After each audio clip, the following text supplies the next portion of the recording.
What's up everybody, Brian here. Thank you for joining me in the Gecko Lab. This is your weekly sales preview video.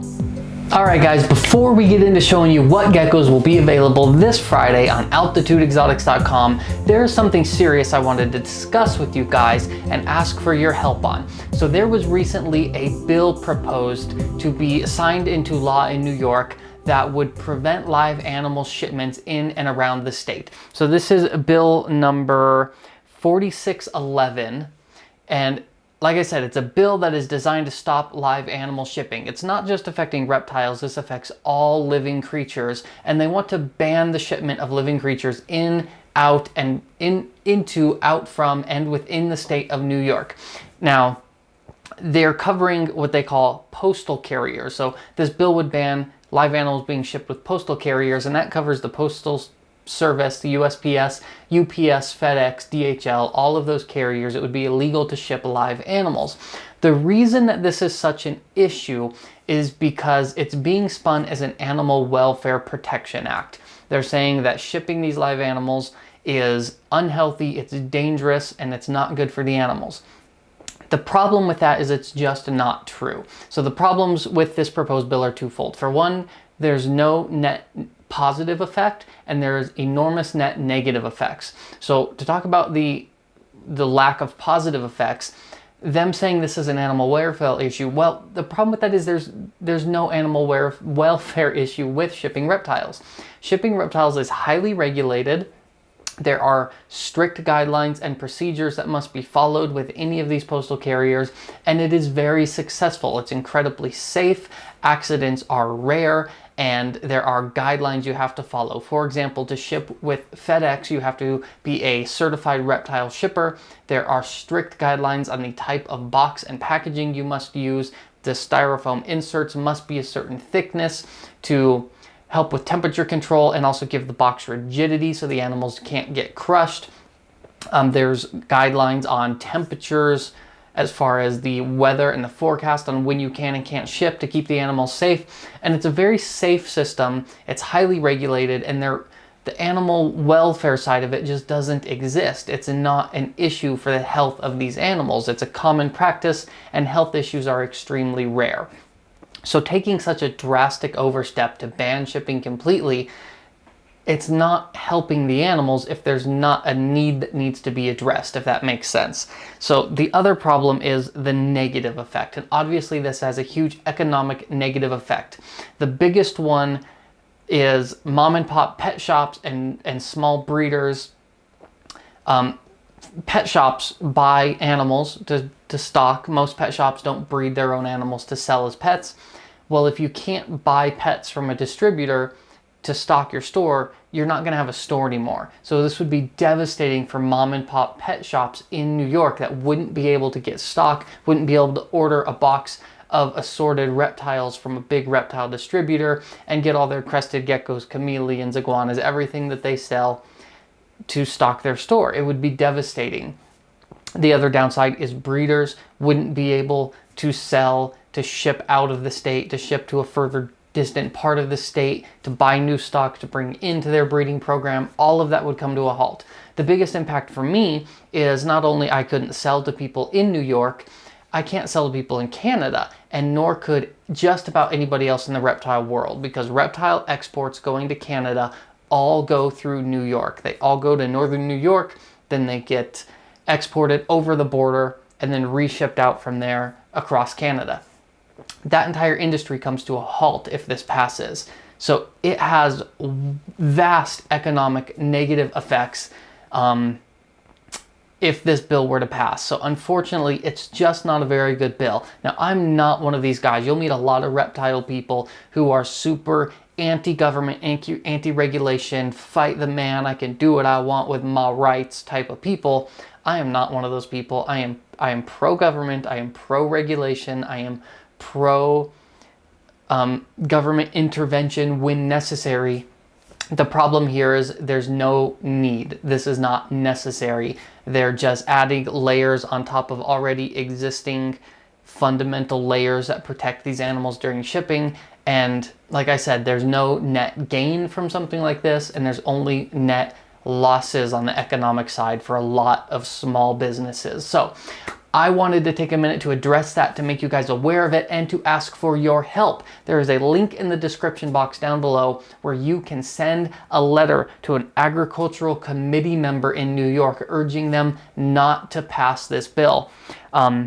The link that I've listed is to the USARK website. They've got a sample letter there that you can take and edit to fit your personal situation and send in. If you don't live in New York, it is still effective to send a letter and explain to them how this ban could hurt not only your own business out of New York, but your ability to support businesses in New York by selling or buying animals from them or selling animals to them. If you do live in New York, it is extra important that you take the time to send a letter to your committee members letting them know that there is no net gain from a law like this, only losses for small businesses and families trying to make a living. So please check the description box. The link is down there. Thank you guys for your help. This is important to me. I appreciate you listening to me rant about it. But now let's get into this week's geckos. So let's take a look at this week's geckos. I will, as always, be updating the website at 9 p.m. Eastern Time, Friday night, and this is your preview look at the geckos that are going to be added. We are going to kick it right off with a gorgeous charcoal female. This girl is beautiful dark color, that cool brown phantom patterning, full pinstripe, nice structure. Absolutely gorgeous on this girl. I have got so many messages of people looking for charcoal females. I actually had a guy asking to buy a group of like 10 of them. I'm like, dude, I don't have 10 of them to sell right now, and I've got so many people asking. They're just all gonna go on the website. So here is your chance to grab one. Super nice girl right there. Next up, I've got this male Dalmatian, really light yellow base color, some nice black spots, good structure as well. Not great structure, but a nice shaped head, real beautiful. I love those light color Dalmatians like this guy. He will be up on the website. Next up is an incredible confetti line male. Check this guy out. Big red spots, big head size. I love how that one crest on the far side has a red spot on it. So he's got like one red spike. Actually, he's got like 3 or 4 of them going down the back.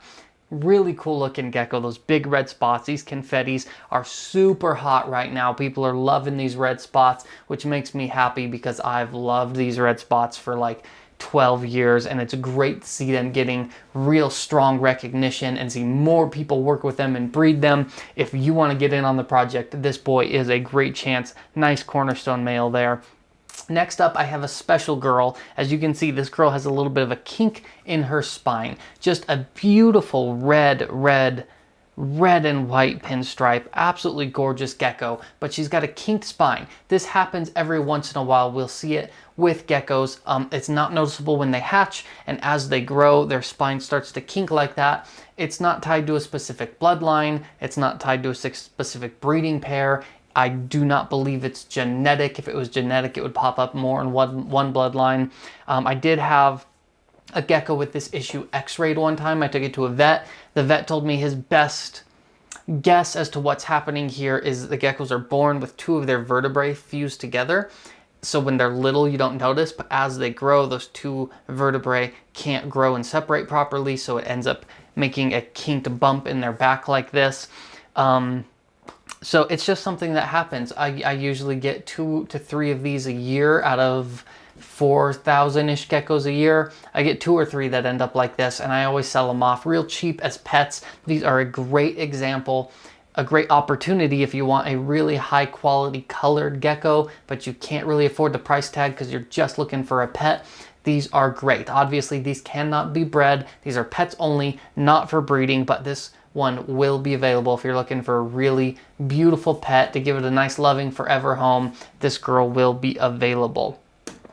Next up, this really cool looking red Harlequin with all these white spots going down the side. Check this one out. Nice head structure again. I just love all those spots on the sides. The back's legs, you can see a few coming down off the dorsal line there. That girl will be available. I wish she was brighter red instead of that kind of darker, muddier red, but those white spots are undeniable. She's going up. Next up, a gorgeous quad stripe boy. Great structure. This guy's head is real wide, big long crest, Great black base color, nice contrast, that orange pattern with the white overlaid laterals on top. Love that dude. Next up, I've got another really high contrast pinstripe. Darker color, not quite as nice laterals as the last one, and a few breaks just at the bottom of the pinning there, but another beautiful, beautiful high contrast pinstripe. After that, I've got this girl, a lavender pinstripe, nice lateral striping on her, a little bit lighter color, more of that lighter lavender color than the real dark color. This one doesn't fire up as dark. You can see if you look at the tip of her nose, she was just about to shed actually during these pictures. So you can see that the shed just starting to come off her nose there. Really interesting in that photo, but she will be available as well. Next up, another charcoal female. This one I would put like a B+ grade on. It's not that super dark, super charcoal color, but real nice dark girl.